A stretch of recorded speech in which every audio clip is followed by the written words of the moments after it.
Muito bem, continuamos a nossa conversa e eu já puxo a nossa tela, que sempre a gente utiliza aqui, nessa transmissão que fazemos ao vivo, para que você acompanhe o que eu estou dizendo aqui nessas imagens aí, a gente junto assim possamos construir melhor nosso raciocínio aqui. Bom, gente, nós falamos muita coisa já sobre Israel, aqui no Novamente, dentro desse tema Os Excluídos, e já também falamos várias coisas sobre Jesus. Começamos falando sobre a cristologia, quem é Jesus, uma pincelada sobre isso. Depois entramos num assunto muito importante que foi o contexto da própria vida de Jesus, o momento histórico, o Império Romano, o momento político e religioso em que Jesus viveu e os grupos religiosos que estavam à sua volta. Hoje abordaremos dois assuntos: o Messias e os excluídos e a lei e o seu verdadeiro significado. Então, a gente começa aqui com o assunto o Messias e os excluídos. Lá em Lucas capítulo 4, versículo 14, quero ler com você isso primeiro, diz assim: E levantou-se para ler. Foi-lhe entregue o livro do profeta Isaías. Abriu e encontrou o lugar onde está escrito: O Espírito do Senhor está sobre mim, porque ele me ungiu para pregar boas novas aos pobres, me enviou para proclamar liberdade aos presos, recuperação de vista aos cegos, para libertar os oprimidos e proclamar o ano da graça do Senhor. Então, ele fechou o livro, devolveu-o ao assistente e assentou-se. Na sinagoga todos tinham os olhos fitos nele e ele começou a dizer-lhes: Hoje se cumpriu a escritura que vocês acabaram de ouvir. Gente, Jesus começa o seu ministério ali na Galileia, fazendo sinais, prodígios e maravilhas e deixando claro quem ele era. Nós já conversamos sobre isso aqui algumas vezes. Os sinais sinalizavam, porque um sinal sinaliza. As curas, as coisas que Jesus fazia, tinham também, além do objetivo de atender aquele que precisava, tinham o objetivo de mostrar a todos quem ele era, que ele era o Messias. E lá na Galileia, ele entra dentro de uma sinagoga, mais precisamente na cidade de Nazaré. Ele pega o rolo, o assistente dá a ele o rolo do livro de Isaías, que tem no seu capítulo 61 um discurso, um oráculo de Isaías sobre a figura do Messias. Jesus lê esse oráculo, que é esse texto que acabamos de ler. Aqui Lucas narra essa leitura de Jesus. Depois de ler esse texto, ele entrega o rolo ao assistente, se senta, todo mundo fica olhando para ele e ele diz: Hoje se cumpriu essa escritura. Jesus está dizendo: esse profetizado por Isaías chegou. E o que eu quero chamar a sua atenção é que o oráculo de Isaías sobre o Messias apresenta nas suas palavras os excluídos. Isaías diz, ou melhor, Deus apresenta o Messias através de Isaías, mostrando essa relação dele com os excluídos. Então o destaque aqui é que para Jesus se apresentar como Messias, ele usa essas palavras de Isaías 61, em que a figura messiânica ela é ligada aos excluídos. A presença dos termos que eu li aqui, vamos lembrar quais são: pregar boas novas aos pobres, proclamar liberdade aos presos, recuperação de vista aos cegos, libertação dos oprimidos, confirma a ideia de um Messias que se apresenta para aliviar a dor dos menos favorecidos. Na sua apresentação messiânica, Jesus se identifica com os menos favorecidos, com os excluídos. Sobre isso, o pastor Timothy Keller diz: para provar que é o Messias, ele enfatiza que prega aos pobres. Mateus 11, de 1 a 6. E ele é o grande diácono, Romanos 15, 8, que se identifica com os pobres, 2 Coríntios 8, 9. Outro momento que identifica a prioridade que Jesus dá aos excluídos pode ser também facilmente percebido quando ele responde à pergunta de João Batista, feita através dos seus discípulos a respeito da sua identidade messiânica. João Batista, gente, estava preso porque arrumou um problema, né, muito sério, acusando lá o líder o Herodes de fazer o que não devia fazer, não é? E ele vai para a cadeia por conta disso. Na cadeia, diante daquela dor de estar preso, de ser possivelmente morto mais à frente, João Batista quer saber se Jesus é o Messias. A sua fé parece que balança um pouco e ele manda os seus discípulos perguntarem isso a Jesus. Você é o Messias? Então, Jesus responde, lá em Mateus 11:4. Voltem e anunciem a João o que vocês estão ouvindo e vendo. Os cegos veem, os mancos andam, os leprosos são purificados, os surdos ouvem, os mortos são ressuscitados e as boas novas são pregadas aos pobres. E feliz é aquele que não se escandaliza por minha causa. Quando Jesus confirma a João Batista que ele é o Messias, olha o que ele diz. Diga para João, eu estou pregando o reino. E ele inclui nesse anúncio feito a João Batista, provando ou deixando João mais tranquilo quanto à sua identidade messiânica, que ele está aqui para atender aos pobres, aos doentes e assim por diante. Sobre esse momento, Timothy Keller diz também, vemos aqui a mesma preocupação com as pessoas vulneráveis que caracteriza o coração de Deus. Embora fosse óbvio que Jesus estava anunciando as boas novas a todas as pessoas durante o seu ministério, ele revelou o mesmo interesse particular pelos pobres e oprimidos que Deus sempre havia revelado. Gente, aqui a conversa toda que nós temos feito começa a apresentar alguns links interessantes. Nós falamos sobre Israel, gastamos aqui vários dias falando sobre Israel e como Deus constrói uma nação e diz àquela nação, cuidem dos menos favorecidos, cuidem do quarteto da fragilidade, cuidem dos excluídos. Agora vem o Messias. Lembrando, ele é o Deus encarnado. E no anúncio da sua messianidade, ele inclui que ele cuidará dos pobres, ele veio para isso. Na confirmação da sua messianidade para João, ele faz a mesma coisa. Ele mostra o mesmo interesse desse Deus do Antigo Testamento agora encarnado e andando no meio de Israel. Ele veio para cuidar dos excluídos. Mas a conversa continua. E nós começamos a perceber agora que Jesus, ele ressignifica a lei. Ele ressignifica a lei. E isso é muito importante. O Messias, ele também propõe uma nova maneira de interpretar o Antigo Testamento. Que era, aqui nesse ponto eu quero gastar um tempinho, uma coisa rápida, só para te lembrar que, por um lado, essa lei que apresentava a necessidade de Israel cuidar dos excluídos, essa mesma lei também era paradoxalmente usada pelos grupos que nós apresentamos anteriormente para justamente excluir as pessoas.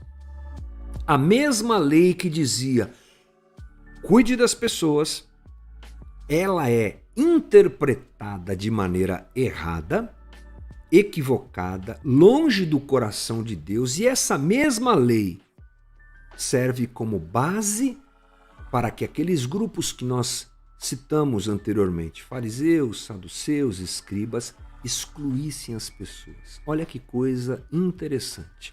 Vamos começar pensando, por exemplo, sobre o sábado. O sábado judaico, conforme a lei de Moisés, é considerado sagrado. É o famoso Shabá. Êxodo 16, 23. Foi isso que o Senhor ordenou. Amanhã será o dia de descanso. É um sábado consagrado ao Senhor. Muito bem, todo judeu sabia disso. Eles inclusive buscavam informação dos escribas, dos fariseus, para saber o que é que eles podiam fazer ou não fazer. Eu acho que eu já disse isso aqui, mas, por exemplo, há registros de pessoas comuns do povo procurando esclarecimento sobre quanto poderiam andar no sábado. Então, por exemplo, eu tenho que no sábado visitar a minha família, que mora em outro vilarejo, em outra cidade. Ah, é? Essa era uma pergunta feita pelo povo aos fariseus e escribas. Ok, aí o fariseu dizia, quantos quilômetros são? Ah, são 5 quilômetros. Ok, você vai levar alguma bagagem? Não, não vou levar nada. Ah, então pode. Mas se você levar umas 2 sacolas de roupa, não, aí não pode, aí é trabalho. Eram detalhes esquisitíssimos, né? Todos eles, inclusive, baseados nessa interpretação equivocada da lei que Jesus vem desfazer. E preste atenção, o que Jesus faz com o sábado? Jesus se nega a não atender pessoas carentes, doentes e necessitadas no sábado. No sábado ele atende pessoas. Vamos ler o que está em Lucas 6, versículo 6. No outro sábado, ele entrou na sinagoga e começou a ensinar. Estava ali um homem cuja mão direita era atrofiada. Os fariseus e mestres da lei, os escribas, estavam procurando um motivo para acusar Jesus, estavam de olho nele. Por isso observavam atentamente para ver se iria curá-lo no sábado. O problema era curar o homem no sábado. Mas Jesus sabia o que eles estavam pensando e disse ao homem da mão atrofiada, levante-se e venha para o meio. Ele se levantou e foi. Jesus lhes disse, eu lhes pergunto, o que é permitido fazer no sábado? O bem ou o mal? Salvar a vida ou destruí-la? Então olhou para todos os que estavam à sua volta e disse ao homem, estenda a mão. Ele a estendeu e ela foi restaurada. Mas eles, os homens, ficaram furiosos e começaram a discutir entre si o que poderiam fazer contra Jesus.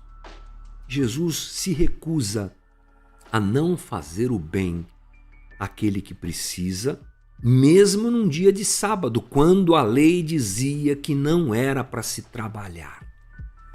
Vamos entender melhor isso já já. Outro ponto era a distância que todo judeu deveria manter dos portadores de doenças transmissíveis, como, por exemplo, a lepra, que aliás é a lepra, o nome lepra, a palavra lepra se aplica a muitas e muitas enfermidades de pele transmissíveis. Bem, o que é que diz Levítico? Quem ficar leproso apresentando qualquer desses sinais, usará roupas rasgadas, andará descabelado, olha só, cobrirá a parte inferior do rosto e gritará impuro, impuro, enquanto tiver a doença, enquanto tiver a doença, estará impuro, viverá separado fora do acampamento. Qual é a reação de Jesus diante dessas pessoas? Marcos 1,40. Um leproso aproximou-se dele e suplicou-lhe de joelhos, se quiseres, podes purificar-me.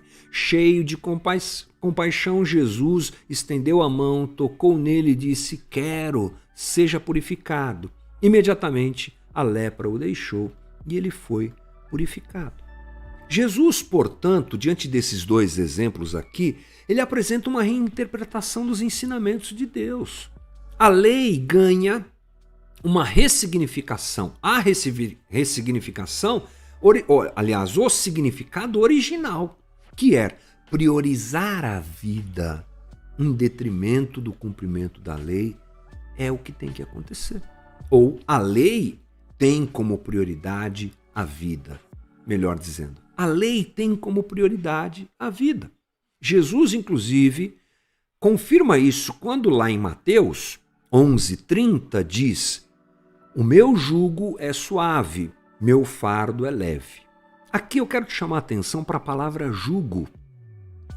A palavra jugo, aliás, eu vou pular aqui, pronto. A palavra jugo, deixa eu achar, tá aqui, olha. A palavra jugo quer dizer, deixa eu achar aqui, ó.